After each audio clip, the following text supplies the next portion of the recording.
Yes guys, വിജയിക്കാനൊരു മനസ്സുണ്ടെങ്കിൽ പരാജയം ഏതൊക്കെ രൂപത്തിൽ വന്നാലും നമ്മൾ അടിപതറാതെ വിജയത്തിന് വേണ്ടി മുന്നോട്ട് പോകുക തന്നെ ചെയ്യും. യെസ് ഗൈസ്, നമ്മുടെ ഒരു ഫ്രണ്ടായ സുബിൻ പുഷ്പാകൻ ചേട്ടൻ എഴുതിയൊരു ബുക്കിന്റെ വിൽപ്പനയുടെ രഹസ്യം എന്നുള്ള ബുക്കിന്റെ ക്യാപ്ഷനാണിത്. വിൽപ്പനയുടെ രഹസ്യം എന്നൊരു പുസ്തകം ഞാൻ വായിച്ചു. പ്രിന്റ് പബ്ലിക്കേഷൻസ് ആണ് ഈ ബുക്ക് പബ്ലിഷ് ചെയ്തിട്ടുള്ളത്.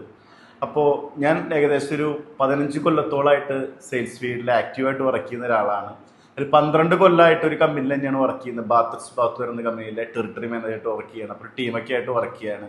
അപ്പോൾ സെയിൽസ് ഇതിൽ ഓരോ പറഞ്ഞ കാര്യങ്ങൾ, സെയിൽസ് സംബന്ധമായിട്ട് പറഞ്ഞ ഓരോ കാര്യങ്ങളും, സെയിൽസ് തുടങ്ങുന്നതും സെയിൽസ് കണ്ടെത്തുന്നതും സെയിൽസ് ക്ലോസ് ചെയ്യുന്നതും, നമുക്ക് ആ കച്ചവടം എങ്ങനെ ക്ലോസ് ചെയ്യുക, ഏതോ കസ്റ്റമറുടെ അടുത്ത് ക്ലോസ് ചെയ്യുക, ഒരുപാട് കാര്യങ്ങളൊക്കെ ആയിട്ട് ഓരോ പാരഗ്രാഫ് തിരിച്ച് ഇങ്ങനെ എഴുതിയിട്ടുണ്ട്. ഈ പുസ്തകം ശരിക്കും പറഞ്ഞു ഞാൻ ഒറ്റ സ്റ്റെപ്പിൽ ഇരുന്നായിട്ട് വായിച്ചു. ഒരു 5 മണിക്ക് ഇരുന്നിട്ട് ഒരു 9 മണിയാകുമ്പോഴേക്കും ഒറ്റ സ്റ്റെപ്പിൽ വായിച്ചു. കാരണം നമ്മൾ ചെയ്തുകൊണ്ടിരിക്കുന്ന കാര്യങ്ങൾ ഇനി ഒരുപാട് കാര്യങ്ങൾക്ക് നമുക്ക് നമ്മുടെ ടീമിലേക്ക് കാര്യങ്ങൾക്ക് കൊടുക്കാനുണ്ടെന്ന് ഈ പുസ്തകം നമുക്ക് ഒരുപാട് കാര്യങ്ങൾ മനസ്സിലായി. കാരണം ആളുടെ എക്സ്പീരിയൻസ് കറക്റ്റ് ആയിട്ട് ഇതിൽ പകർത്തിയിട്ടുണ്ട്.